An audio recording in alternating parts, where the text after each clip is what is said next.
Learning a new skill in today's generation has become really easy because of all the endless YouTube tutorials and the Instagram reels that we have in our fingertips right now. Similarly, music production is also a very easy way by which you can learn using all these tutorials. But you don't need some kind of an organization or a scheduled way by which you need to learn. And in this video, we're going to learn exactly that. I'm going to give you 5 important steps that you need to follow in order to easily learn the art of music production in the year 2024. I'm Florina Jain, otherwise known as Flow of Music, and you can find all sorts of music production content in this YouTube channel. So subscribe if you haven't subscribed yet. Without any delay, let's get started. The first step when it comes to learning music production in the year 2024 is researching about different music softwares, choosing one, and enrolling in a course. Nowadays, you have so many different softwares where you can do music. You have GarageBand, you have Ableton, Logic Pro, Pro Tools, Studio One, and so many other amazing softwares. You need to research about all these softwares and choose one that you think is fit for you. Once you finish choosing your own DAW, you need to learn that DAW. You need to know what that DAW can do. And I'm not even entering into mixing or mastering. I'm just telling you the basic fundamental things that you can do with that particular DAW. So say for example, you choose Logic Pro because you have a Mac and you think that suits you. Now after choosing Logic Pro, you need to know how to add tracks, how to edit tracks, where to use the scissor tool, why should you use a pencil tool, if you want to do automation, how to do automation, what are the shortcuts. So all those basic tool controls, all the shortcuts, what you get basically when you open a DAW. That is what you need to learn. And that you can either do it through long YouTube tutorials, not the short ones, the long ones where they completely give you all the basics that you need to know when you open any DAW.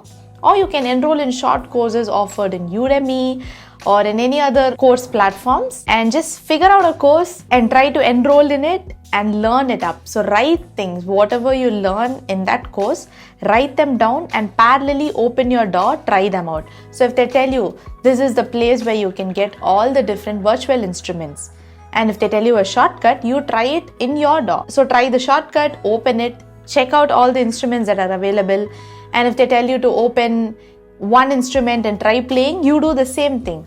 It's not like, just looking at the course, writing down everything and then practicing it later on. Doesn't work that way. Or it may work, but it might take a longer time to learn. So you need to do stuff parallelly. So while you're having the course running and while you take notes, parallelly also practice in the DAW that you have. If you ask me what I have picked, the answer is Logic Pro. I have worked on Ableton when I started, but later on I shifted to Logic Pro. I have also worked on Pro Tools and Studio One, but Logic Pro has just suited for me and it has made my work very easy. So I always use Logic Pro, and if you also do want to use Logic Pro and you want customized lessons or a structured lesson where you want to learn the art of composing, arrangement, recording, mixing, mastering and all the nuances of music production, even if you are a complete beginner, doesn't matter. I take one-on-one lessons, and if you want to enroll in it or want to know more about it, click the link in my description and you can get all the details regarding these lessons. So moving on, after you learn and choose one particular DAW, you also need to know all the shortcuts that you have in that DAW. So when you know the shortcuts and when you start using shortcuts, you can quickly work through your projects. You don't have to, go and click a button when you have to play it, click that same button when you have to pause it. You can use spacebar. So all those shortcuts, if you know and start using it from the beginning itself, then you will be able to work faster and you will be able to finish projects faster. So always start using shortcuts right from the beginning, learn up all the shortcuts and always try to use them. If you want to have all those shortcuts as a PDF format, print it out and have it in your hands, I have a 50 plus Logic Pro shortcuts available for you. So you can just click the link in my bio for that as well and check that out. This is how it looks like. So more than 50 plus shortcuts are available here. So you can easily use this PDF. I use it all the time when I use Logic Pro. It's always nearby my computer and I always refer to it if I want to do something quickly. Step number 2 is dividing music production into multiple stages and practicing them one at a time. So you have different stages in music production such as composing, arrangement, mixing, mastering, so on and so forth. So if you try to learn all these things in a day, then it might seem overwhelming and complex. You'll get stuck what to do, where to go, and all those things. Instead, if you break them down, so probably you can choose composing and have a deadline as 2 months. So for that 2 months, you're going to entirely concentrate only on composing and look at videos, tutorials, practice on your own, only composing, not anything else.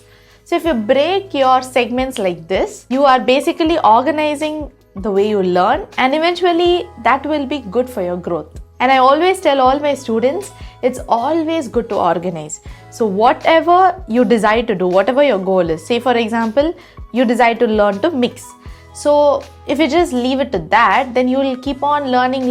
When are you going to practice it? So you need to fix deadlines. If you decide, okay, in 3 months, I'm going to learn mixing as well as practice and then move on to the next part. Your mind will be tuned to that. Automatically for 3 months will be dedicated for mixing, and you need to make sure that you plan your learning and plan your practical application within those 3 months specifically for mixing. Divide everything in music production and learn them one by one. So learn composing first, after that learn arrangement, then try recording, after that learn mixing, and then learn mastering. So this should be your workflow, and you need to set reasonable deadlines. Your deadlines should not be really nearby in such a way that you can't even do anything useful. Neither should it be very long, like a year or 2 years just for one skill, okay? Yes, whatever skill you choose will take time and it will take a lot of practice for you to master that. But at least to learn the fundamentals, you need to keep proper deadlines. So you can probably divide them as 2 months for each. So composing 2, arrangement 2, so on and so forth. Step number 3 is using all that you have learned to make your own songs and release them on streaming platforms. So with all these knowledge that you gathered while you were learning, you need to decide on a genre for your own song or the vibe that you want. Maybe you want a very sad song or you want a very peppy number. Whatever it is, decide on the vibe and start working on your own songs so that you can release them on Spotify. Again, when you're making songs, you need to make sure you set deadlines. So probably you take 2 months again. And within that 2 months, you are going to do your own song, everything. So a completely finished song on your own. Maybe because it's a first song, you might find it difficult. You might not even find it as satisfying as you want it to be. But that's okay because this is your first song and not everybody's first song will be great. So it's completely okay. But have a deadline. You don't have to have a very long deadline. So if it's 2 months, within that 2 months, you need to sit and work on your song continuously. If you have some doubt during that time, you can immediately Google, check what you need to do in order to overcome that issue, fix it, and then continue working. You need to make sure that you get a best version of your song within that 2 months. And I mean everything, composing, mixing, mastering, everything. Once your deadline is over, you need to upload them. So you have different ways by which you can upload on streaming platforms. I use DistroKid. You can use TuneCore or whatever you want, whatever suits you. But don't keep dragging the way you do your first song. So even after the end of 2 months, if you feel like probably I could do better and you keep sitting on it, you will only be sitting and working on that one song for the rest of your life. And nobody wants that, right?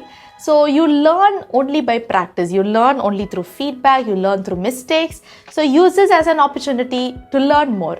So once those 2 months are over and give your best to that song and then upload it, move on to the next song. But you will have some ideas, right? Like after you put your first song, you will be like, okay, my composition was not as great as I listen to other songs and other songs sound great. But my composing, probably it needs more work.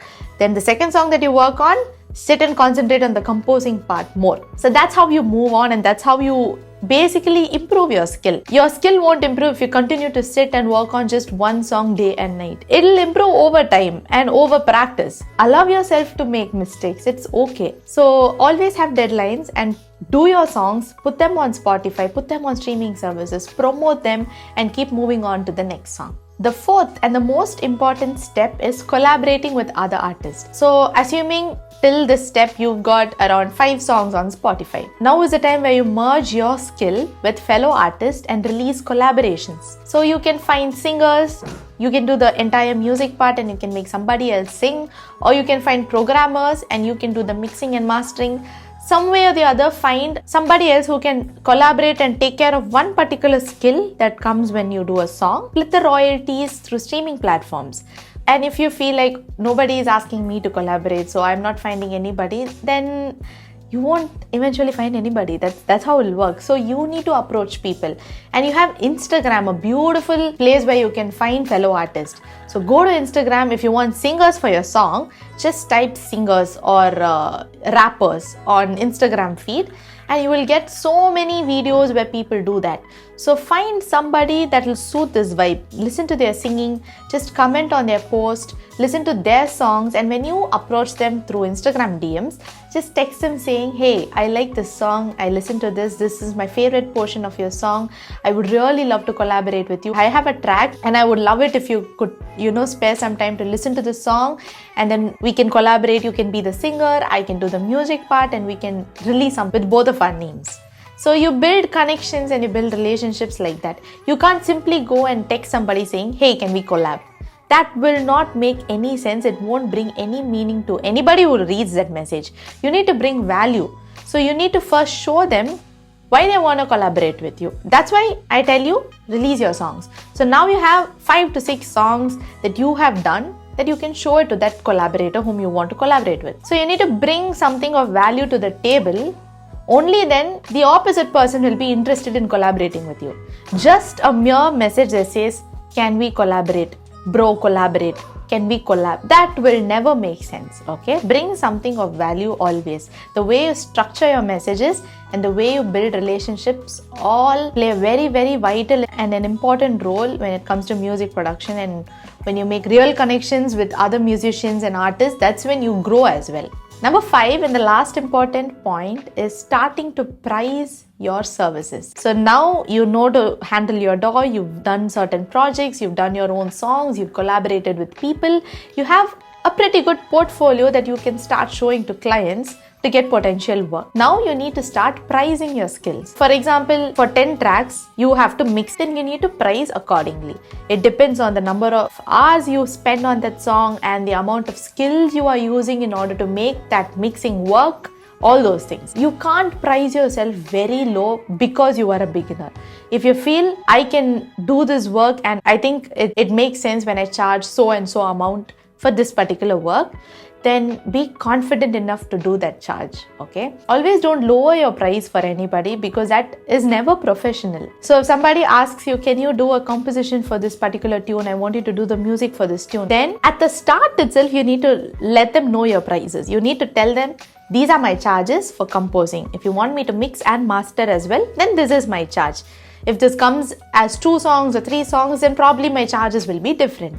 But all that you price for your service has to be first clear to you.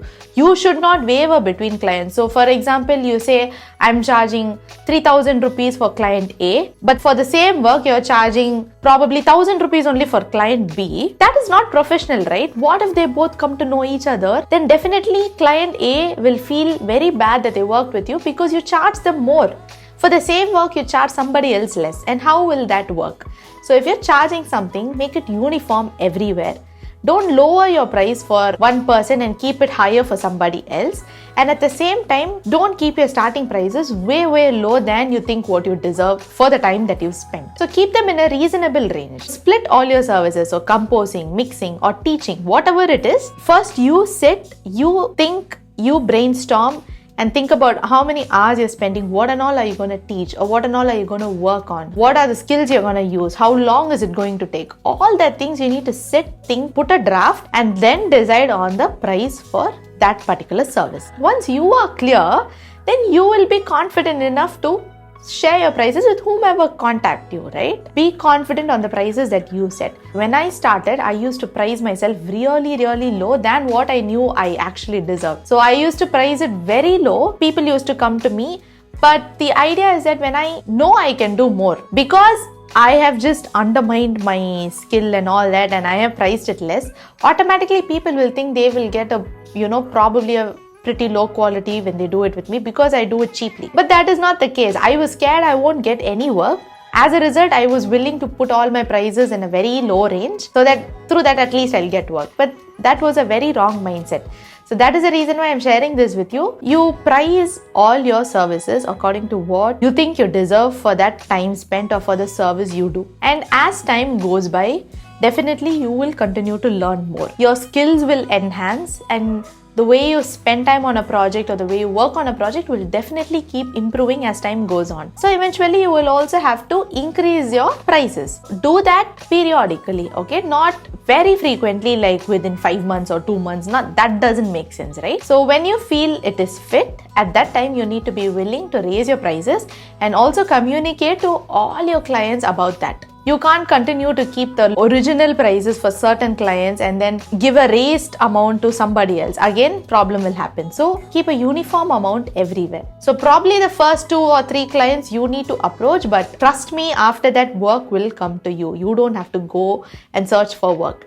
It has always happened for me. And my forte has always been social media. How do people know I teach? So I have a lot of students whom I take one-on-one classes for music production, and it's an 8-month course and they are from all different ages. How do they know I teach? So if I don't let anybody know that I teach, nobody will know and I won't get any student. But it was through social media. So I started putting a lot of tutorials on YouTube and a lot of shortcuts, a lot of tips and tricks about Logic on my Instagram, and through that people came to know about me. That's how I got students. And they knew it because I was doing it on social media for everyone. When people wanted a customized lesson or an even more detailed sessions where they want to completely learn about music production and all that, they found me through social media.